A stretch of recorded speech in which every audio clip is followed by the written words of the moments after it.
आखिर iron heart ने सिर्फ एक लाइन बोलकर इतने लोगों को नाराज क्यों कर दिया? आपको क्या लगता है टोनी स्टार्क बन पाता अगर वो बिलियनर नहीं होता? बात कड़वी है पर दुनिया ऐसे ही चलती है। टोनी स्टार्क ने इसे एक गुफा के अंदर बनाया था, कचरों के टुकड़ों से बनाया।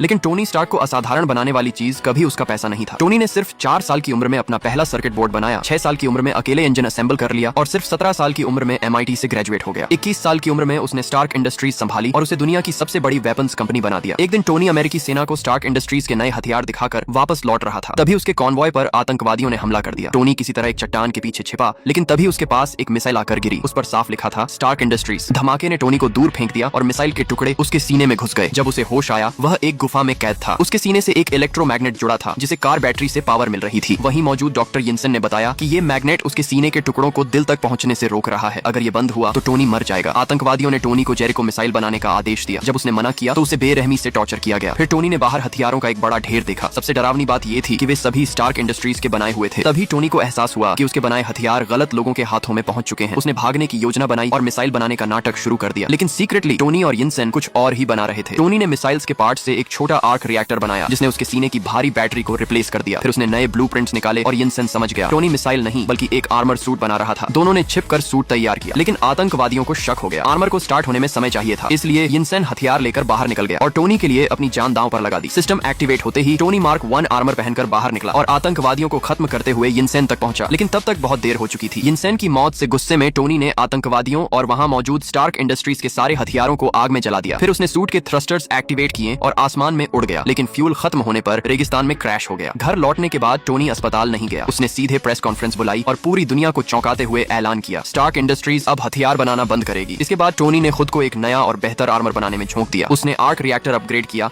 और फ्लाइट सिस्टम पर लगातार काम किया। पहली कोशिश में वह सीधे दीवार से टकराया, लेकिन दूसरी कोशिश में आखिरकार उड़ने में कामयाब रहा। कई इंप्रूवमेंट्स के बाद उसने मार्क 2 तैयार किया और उसमें अपने AI असिस्टेंट जार्विस को इंटीग्रेट किया। लेकिन हाई एल्टीट्यूड टेस्ट के दौरान फ्रीजिंग टेम्परेचर की वजह से सूट पर बर्फ जम गई और उसका सिस्टम लगभग बंद हो गया। आखिरी पल में टोनी ने एयर ब्रेक्स खोलकर बर्फ तोड़ी और सूट को संभाल लिया। लैब में लौटकर उसने आर्मर को गोल्ड टाइटेनियम अलॉय से रीडिजाइन किया, जो हल्का, मजबूत और फ्रीजिंग के खिलाफ बेहतर था। और सूट के रंग के लिए उसने अपने पिता की क्लासिक कार से इंस्पिरेशन ली, रेड और गोल्ड। और इसी के साथ जन्म हुआ उस आइकॉनिक आर्मर